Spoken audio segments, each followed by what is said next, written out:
राघवेंद्र वाजपेयी की जो निर्मम हत्या बीच रोड में कर दी गई, उसके विरोध में हम सरकार से ये मांग करते हैं कि उनके परिजनों को कम से कम 50 लाख रुपए का मुआवजा, उनके परिजनों की सुरक्षा, नौकरी, और जो हमारा काफ़ी समय से पत्रकार सुरक्षा बिल जो पेंडिंग पड़ा हुआ है उसको तत्काल लागू किया जाए, ताकि पत्रकारों की सुरक्षा हो सके और उनको काम करने में सुविधा हो।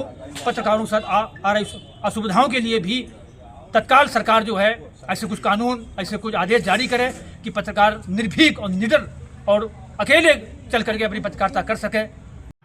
मित्रों, यूपी के सीतापुर तहसील मोहली संवाददाता जागरण अखबार के जिस तरह से हत्या हुई बीते दिवस, उस क्रम में आज हम लोग कानपुर देहात में जागरण कार्यालय में शोक सभा मना रहे हैं और इससे पहले ज्ञापन भी दिया है। पीड़ित दिवंगत पत्रकार को आर्थिक सहायता और सुरक्षा हेतु देखते हैं क्या न्याय मिलता है। आगे मोहन जी। हाँ जी, बोलिए। बोलिए, क्या मिलना चाहिए, क्या? साथियों, सीतापुर में हमारे दैनिक जागरण के वरिष्ठ पत्रकार अमृत राघवेंद्र वाजपेयी जी का माफियाओं द्वारा बीच सड़क पर निर्मम हत्या हुई है। हम उस घटना से सब लोग आक्रोशित और चिंतित भी हैं। जिलाधिकारी महोदय को आज हमने ज्ञापन भी दिया है कि उनको कम से कम उनके परिजनों को 50 लाख रुपए, उनके परिजनों को किसी को नौकरी, सुरक्षा दी जाए, और जो काफ़ी दिन से पत्रकार सुरक्षा बिल पेंडिंग है वो लागू किया जाए। और हम आज पत्रकार दैनिक जागरण कार्यालय में उपस्थित सब लोग हैं, उनकी शोक सभा के लिए 2 मिनट मौन रखकर उनकी आत्मा को शांति के लिए भगवान से प्रार्थना कर रहे हैं।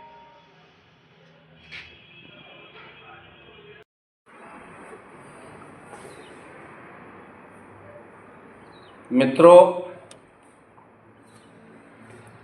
दिल बहुत व्यथित है। एक एक शब्द बड़ी गहराई से पकड़े मिल रहा है। क्या कहूँ, क्या लिखूँ। आज ज्ञापन भी दिया, जैसा कि पूरे प्रदेश में इस समय मीडिया संगठन, मीडिया साथी सीतापुर की घटना को लेके आहत हैं, शोक सभाएँ हो रही हैं और पुलिस प्रशासन, जांच एजेंसियां भी अपनी काम कर रही हैं। मैं बात कर रहा हूं शहीद पत्रकार राघवेंद्र वाजपेयी की।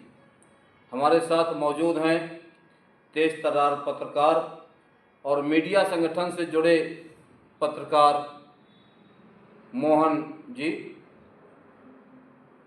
बात करते हैं अभी तक हुई इस घटना पर, प्रशासनिक कार्रवाई पर। जैसा कि घटना हाईवे पर हुई, टक्कर मारी गई और निसंदेह जिस तरह से एक गोली हाथ के पंजे पर लगी, कोहनी में लगी, पसलियों पे लगी और लास्ट में जब पत्रकार गिर गया तो एक गोली, चौथी गोली लास्ट उसके सिर पे मारी गई, जिससे मोहन भाई निश्चित होता है कि घटना सुनियोजित थी। बिल्कुल सुनियोजित थी। इस पर आपका क्या कहना है?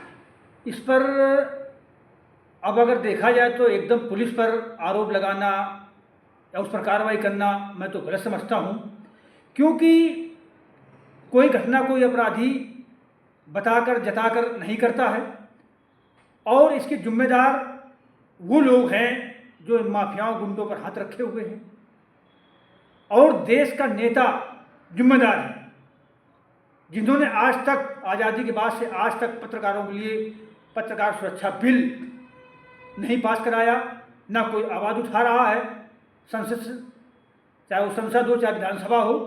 तो हम तो जिम्मेदार इनको सब मानते हैं। बात आपकी सही है मोहन भाई। पुलिसिया कार्रवाई में अपनी जवाबदेही से बचने के लिए जिस तरीके से सीतापुर एसपी ने संबंधित एसओ, चौकी इंचार्ज और एक हमरा सिपाही पर कार्रवाई की है, उससे कुछ खास होने वाला नहीं है।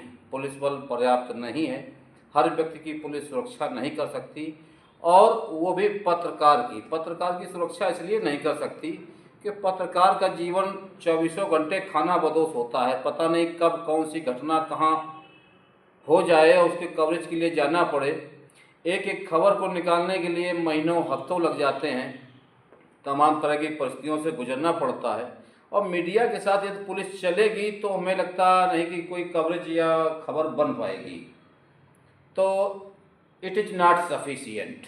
अब तक हुई कार्रवाई पर बात करें तो जिस तरह से जांच एजेंसियों ने उस क्षेत्र की निगाहबानी चालू की है, करीब 18,000 मोबाइल नंबर जो उस समय सक्रिय थे उस जगह पर, उनमें से 12,000 की जांच की गई।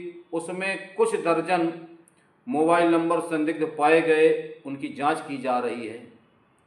सबसे बड़ी कमी आती है कि पर्याप्त कैमरे नहीं लगे थे वहाँ उस जगह पर जहाँ हाईवे पॉइंट होते हैं इस तरह के। तो ये बड़ी लापरवाही है पूरे देश में। कैमरे पर्याप्त मात्रा में होना चाहिए और शायद कैमरे आसपास कहीं लगे होते तो हो सकता था कुछ उससे मिल जाता। अभी तक 4-6 थार गाड़ियाँ वहाँ से जो निकली गुजरी उनकी जांच की जा रही है और कुछ न कुछ निकलेगा। लेकिन इसके बाद जो बात आती है कि क्या जांच होगी, जांच के बाद मुआवजा मिलेगा और ये सब बातें, प्रदेश सरकार को भी अब तक मुआवजा कुछ न कुछ घोषणा कर देनी चाहिए थी। पीड़ित परिवार की सुरक्षा के लिए कुछ अच्छे इंतजामात कर देने चाहिए थे, जैसा कि एक अच्छे क्वालिटी के समाचार पत्र बैनर के लिए शहीद पत्रकार काम कर रहा था। एक बड़े बैनर के पत्रकार होने के नाते जी, क्या लगता है आपको, अखबार उस बैनर की क्या जिम्मेदारी थी? अखबार की तो बहुत बड़ी जिम्मेदारी थी। उसको तत्काल पहले अपना पत्रकार घोषित करना चाहिए था, सरकार पर दबाव बनाना चाहिए था। और आज बड़े बड़े संस्थान केवल इस संवाद सूत्र मानते हैं पत्रकार को। तो इस तरह से देखा जाए तो पत्रकारों का दोहरा उत्पीड़न होता है। गुंडों माफियाओं से भिड़े, भ्रष्ट अधिकारियों शासन से लड़े, संसद से सड़क तक आवाज़ उठाए और वो संवाद बड़े संस्थान जब पत्रकारों को आई कार्ड देते हैं तो उनसे पहले लिखवा लेते हैं, साइन करा लेते हैं। और अवैतनिक पद यानी कि वो आत्महत्या ही करने जा रहा पत्रकार, आप ये समझिए, उसके जो रिस्क हैं वो सब उसके अपने हैं। और अवैतनिक है, वो कोई वेतन नहीं ले रहा है एक लिखा पढ़ी में। ऐसी क्या मजबूरी होती है पत्रकार की? अगर पानी गुमटी भी रख लेता, कहीं सिक्योरिटी गार्ड की नौकरी भी कर लेता तो उससे अच्छा पैदा करता। पत्रकारिता एक विशुद्ध जुनूनी अंदाज होता है जो दिल की गहराइयों से निकलता है, देश और समाज के नव निर्माण के लिए, भ्रष्टाचार से सीधी टक्कर लेने के लिए। ऐसी स्थिति में क्या वो संस्थान दोषी नहीं है जो पत्रकारों को अवैतनिक कार्ड देते हैं? ड्यूटी पत्रकार 24 घंटे देता है, खबर एकत्र करना, रिस्क लेना, पीछे दौड़ना अपराधियों के, और इसके बाद उनको मिलता क्या है? कभी किसी सरकार ने, कभी किसी जनप्रतिनिधि ने, या कभी सदन की बैठकों में इस बात पर कोई चर्चा की गई? शायद कभी नहीं। देश देख रहा है। आज जो बात होगी यहाँ पर खरी खरी होगी, न हमारी होगी, न तुम्हारी होगी, न जाति और मजहब की होगी। पत्रकारी कोई जात नहीं होती, वो देश का वो नागरिक है जो बिना हथियार काम करता है। मोहन जी, जी, क्या होना चाहिए इस पर? इस पर हम तो ये कहेंगे कि केंद्र सरकार सबसे पहले ये कानून लाए पत्रकारों के हित में कि जो भी संस्थान हैं बड़े बड़े, चाहे वो टीवी चैनल हो, चाहे इलेक्ट्रॉनिक मीडिया हो, चाहे प्रिंट मीडिया हो, तो जो जिनके लगा के जिले से, थाना स्तर से, तहसील स्तर से जो पत्रकार घोषित किए जाते हैं उनकी लिस्ट वो जारी करें सूचना विभाग को कि ये फला फला पत्रकार हमारा है और ये काम कर रहा है। कि कोई घटना दुर्घटना होती है, पत्रकार मारा जाता है, उसका पीछे परिवार कराहता है, तबाह हो जाता है, बिखर जाते हैं, बच्चे दो पैसे के लिए, दो रोटी के लिए मोहताज हो जाते हैं, ताकि समस्या न उत्पन्न हो। कुछ बीमा जैसी व्यवस्था भी होना चाहिए। और दुर्घटना होने पर पत्रकार का भी बीमा भी होना चाहिए संस्थान की ओर से, या सरकार करे या संस्थान करे, ये भी व्यवस्था होनी चाहिए ताकि उनके आने वाली पीढ़ी, उनके बच्चे, परिवार का भविष्य का जीवन अंधकार में ना बीते। राष्ट्रीय पत्रकार सुरक्षा परिषद इस विषय पर बहुत मेहनत कर रहा है। अभी बीते समय लखनऊ में एक सेमिनार हुआ था, डिप्टी सीएम, क्या नाम उनका? ब्रजेश पाठक जी। ब्रजेश पाठक जी और जेल मंत्री, उच्च शिक्षा मंत्री, जेल मंत्री, तमाम लोग, पूरे प्रदेश से पत्रकार भी उपस्थित थे। 16 प्रांतों से पत्रकार, 16 प्रांतों से। और उस पर भी मेन थीम यही थी कि पत्रकारों की आर्थिक और सामाजिक सुरक्षा के लिए कोई ऐसा एक्ट या कानून बना दिया जाए जिससे पत्रकार सम्मान के साथ उसको लगे कि एक चौथा स्तंभ है वास्तव में भारतीय लोकतंत्र का। लेकिन कुछ खास अभी हुआ नहीं है। और आज मंगलवार है 11 मार्च। राष्ट्रीय पत्रकार सुरक्षा परिषद की जो राष्ट्रीय अध्यक्ष देवेंद्र मिश्रा है वो सीतापुर पहुँचे हैं, जिलाधिकारी को ज्ञापन दिया है और इस समय लगभग 4-5 बज रहा है। पीड़ित परिवार से वो मुलाकात भी कर रहे हैं, तो ज़रूर कुछ ना कुछ रास्ता निकलेगी। लेकिन ये चर्चा यदि चालू हुई कनपुरिया खबर के मंच पर तो चलती रहनी चाहिए, देश के कोने कोने तक पहुंचनी चाहिए और तब तक पहुंचनी चाहिए जब तक पत्रकारों की सुरक्षा के लिए कोई सरकार पर्याप्त सफिशिएंट व्यवस्था न कर दे। दिवंगत पत्रकार की आत्मा के लिए यही एक श्रद्धांजलि होगी, वरना ये शोक सभाएं, ये मर्डर, ये कभी ख़त्म होने वाले नहीं हैं। चौथे स्तंभ को कमज़ोर करने वालों पर कार्रवाई होना चाहिए। आज कौन सांसद, विधायक या मंत्री इस्तीफा दे रहा है?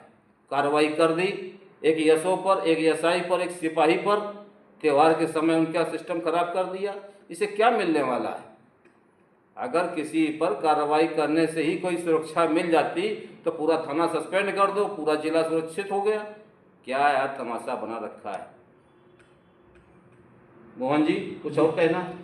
हमारा तो ये कहना है कि आज हम देख रहे हैं, चाहे हमारा जिला हो, तमाम हर जगह जगह सूचनाएं आती रहती हैं कि पत्रकारों पर गुंडा माफिया, भ्रष्ट अधिकारी जब वो इनके खिलाफ कोई आवाज़ उठाता है या घपले घोटाले खोलता है, इनके चेहरा बेनकाब करता है, तो भ्रष्ट प्रशासन और माफिया मिल करके पत्रकार के तमाम विरोधी खड़े करके उनके एप्लीकेशन लेकर मुकदमा लिख देता है।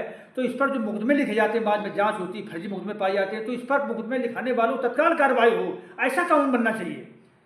मोहन जी, बुलडोजर की बड़ी चर्चा हो रही, डिमांड हो रही कि बुलडोजर इस समय पता नहीं कहाँ रिपेयरिंग में खड़ा है या कहीं और कहीं लगा हुआ है। बुलडोजर बहुत तेज़ी से काम कर रहा था और इस आज ज़रूरत है बुलडोजर की, मुझे याद आ रहा है। तो क्या लगता है कि बुलडोजर कैसा रहेगा? बुलडोजर तो अपने वोट की राजनीति के लिए है। जो देश की आंतरिक सुरक्षा हो रहे घपले घोटालों, देश को बचाने के लिए जो लड़ रहा है, आज सच्चा सैनिक, सच्चा प्रहरी जो पत्रकार होता है वो सच्चा सैनिक की तरह लड़ता है। रात दिन हो, सर्दी हो, गर्मी हो, बरसात हो, भूखे हो, प्यासे हो, हर वक्त सजग रहता है। तब आज हमारा समाज और राष्ट्र बचा हुआ है। उसके लिए आज बुलडोजर नहीं है। आज बुलडोजर दिखना चाहिए था, लेकिन लगता है बुलडोजर का पहिया पंचर हो गया है। खैर, पंचर क्या हुआ होगा, जांच एजेंसियां काम कर रही हैं और बहुत जल्दी कुछ न कुछ अच्छा होने वाला है, शुभ सूचना मिलेगी।